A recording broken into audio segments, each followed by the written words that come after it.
بات ختم ہوگی اور سچی توبہ کر کے گھروں کو لوٹنا. لیکن سچی توبہ یہ نہیں کہ گالوں کو پیٹ جائیں, کانوں کو کھینچ جائیں, کانوں کو کھینچنا, گالوں کو پیٹنا, یہ سچی توبہ نہیں. سچی توبہ تو یہ ہے ایک مرتبہ گناہ کی گندگی سے نکل کر پھر دوبارہ اس راستے نہ جانا, اسی کو سچی توبہ کہتے ہیں. بزرگوں نے فرمایا بکری کے تھن سے دودھ نکلنے کے بعد دوبارہ اسی سوراخ سے کوئی دودھ کو اس راستے سے داخل نہیں کر سکتا. ایسے ہی گناہ سے نکل کر دوبارہ گناہ کی راہ نہ جانا, ایسی توبہ کو کہتے ہیں توبۃ نصوحا. یہ اللہ کو بہت پسند ہے, اور ایسی توبہ کرنے والے اللہ کے ولی اور اس کے دوست اور اس کے محبوب بن جایا کرتے ہیں.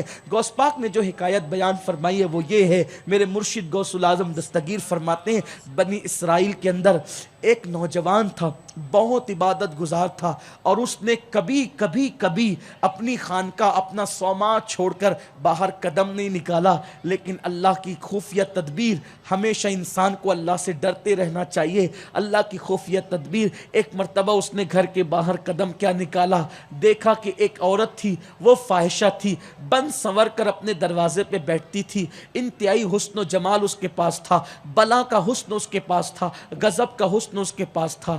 جب بھی وہ کسی کو گناہ کی دعوت دیتی تو لوگ اس کو سونے کے 10 سکے دیتے تھے, پھر وہ اپنے جسم پر لوگوں کو قبضہ دیتی تھی. ایک دن ایسا ہوا, اس عابد نے دیکھا اور اس کے قریب گیا کہ یہ تو زنا کرواتی ہے, یہ تو پیسے لے کر زنا کرواتی ہے. ایک حدیث بیچ میں یاد آئی, دل کے کانوں سے سنیں اس حدیث کو. میرے آقا علیہ السلام فرماتے ہیں رات کے آخری پہر میں اللہ رحمت کے دروازے کھول دیتا ہے, اور اللہ کا منادی ندا دیتا ہے کہ اللہ سب کی دعا قبول کرے گا اس وقت, لیکن 2 لوگوں کی دعا قبول نہیں کرے گا. ایک تو پیسہ لے کر زنا کرنے والی عورت, اور دوسرا ظلمن لوگوں سے ٹیکس وصول کرنے والا مرد. اللہ ان دونوں کے سوا سب کی دعا قبول کرے گا. یعنی اس رحمت کے وقت بھی دعا ان کی قبول نہیں ہوتی.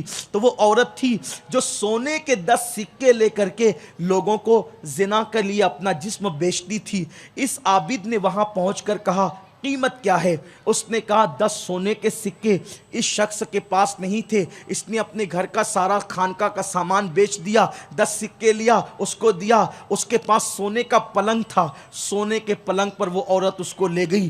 جیسے ہی زنا کی طرف یہ بڑھا, دل میں اللہ کے خوف نے انگڑائی لی اور اس کے ضمیر کو نے اس کو کچوکے لگانا شروع کیے.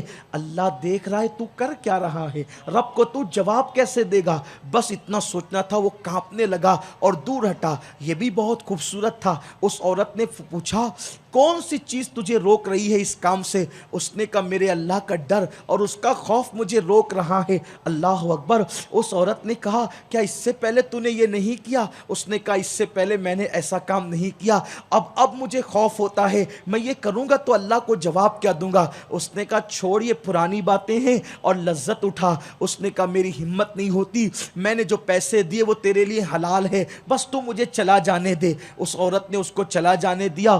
اس کے بعد اس کو احساس ہوا, بات دل سے نکلی اور دل میں اتر گئی. اس کو احساس ہوا وہ ایک مرتبہ زنا کرنے سے ڈرتا ہے, میں نے تو پوری زندگی زنا میں گزار دی, رب کو میں جواب کیا دوں گی؟ بس اس تصور کے ساتھ وہ گھر سے نکلی اور اس کے بعد اپنے خادمہ کو لے کر کے اور اس کے گھر کا پتہ پوچھتے ہوئے پہنچی. تو یہ نوجوان کو جب پتہ چلا کہ وہ فاحشہ عورت جو زنا کا کاروبار کرتی ہے وہ میرا پتہ پوچھ رہی ہے, تو جیسے ہی اس کو پتہ چلا عورت کا سامنا ہوا, چیخ مارا, زمین پہ گرا اور مر گیا. اس نے سوچا کہ میں تو یہ سوچ رہی تھی کہ اب نکاح کر کے حلال ذریعے سے اس مرد کے ساتھ زندگی گزاروں گی جو اتنا نیک اور پرہیزگار ہے, مگر افسوس کہ وہ مر گیا. لوگوں نے کہا اس کا ایک بھائی ہے اور وہ بھی اتنا ہی نیک ہے. وہ اس کے پاس پہنچی اور اس کے ساتھ نکاح کر کے رہنے لگی.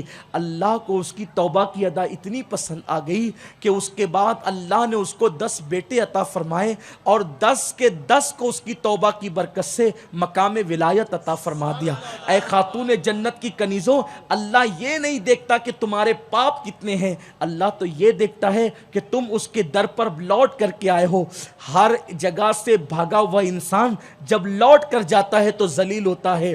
گھر سے بھاگا ہوا گھر آئے گا تو ذلیل ہوگا، دکان سے بھاگا ہوا دکان آئے گا تو ذلیل ہوگا، وطن سے بھاگا ہوا وطن آئے گا تو ذلیل ہوگا، لیکن یہ میرے رب کا کرم ہے، جب اس کا بھاگا ہوا بندہ یا اس کی بھاگی ہوئی کنیز جب اس کی چوکھٹ پر آتے ہیں تو وہ ذلیل نہیں کرتا، بلکہ یہ کہہ کر ان کی عزت کو بڑھا دیتا ہے، ان اللہ یحب التوابین۔ جو پلٹ کر میری چوکھٹ پر آتے ہیں پھر میں ان کو اپنا محبوب بنا لیتا ہوں۔ میرے پیارے آقا صلی اللہ علیہ وسلم کی کنیزوں، آؤ توبہ کا وقت ہے، سچی توبہ کر لیتے ہیں، اپنے رب کو منا لیتے ہیں، رب کی رحمت کو منا لیتے ہیں، رب کی روٹھی ہوئی رحمت کو پھر سے منا لیتے ہیں۔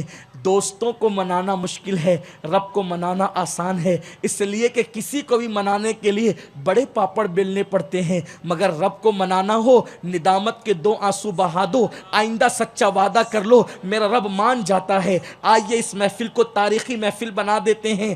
آج کے بعد بغیر دوپٹے کے کوئی نہیں پھرے گی، آج کے بعد پتلے کپڑے کوئی نہیں پہنے گی، آج کے بعد ڈیزائن والے برقے نگ والے برقے کوئی نہیں پہنے گی، اس لیے کہ ڈیزائن اور نگ والے برقے پہننا یہ حرام ہے۔ امام غزالی نے 900 سال پہلے فتویٰ دیا تھا کہ ڈیزائن اور نگ والے برقے پہننا حرام ہے۔ اے خاتون جنت کی کنیزوں، برقے بھدے کپڑے کی ہونا چاہیے کہ مرد کی نظر پڑے تو وہ مایوس ہو جائے اور اس کے دل کے اندر اس عورت کے حوالے سے، دعوت نظارہ کے حوالے سے کوئی فکر اور کوئی گناہ کا تصور پیدا نہ ہو۔ آئیے ان ساری چیزوں سے توبہ کر لے، گانے باجے تماشوں سے، فلموں سے، سیریلوں سے، مردوں سے، بے وجہ گفتگو جو فون اور موبائل پہ کی جاتی ہے، ان ساری چیزوں سے، انٹرنیٹ پر بیٹھ کر کے گناہوں کو کیا جاتا ہے، آؤ ان ساری چیزوں سے توبہ کر لیں، اور کل کی صبح جب 10 بجیں اس سے پہلے اپنے گھر کے مردوں کو تیار کر کے اجتماع میں بھیجو اور ان کو کہو ہم جا کر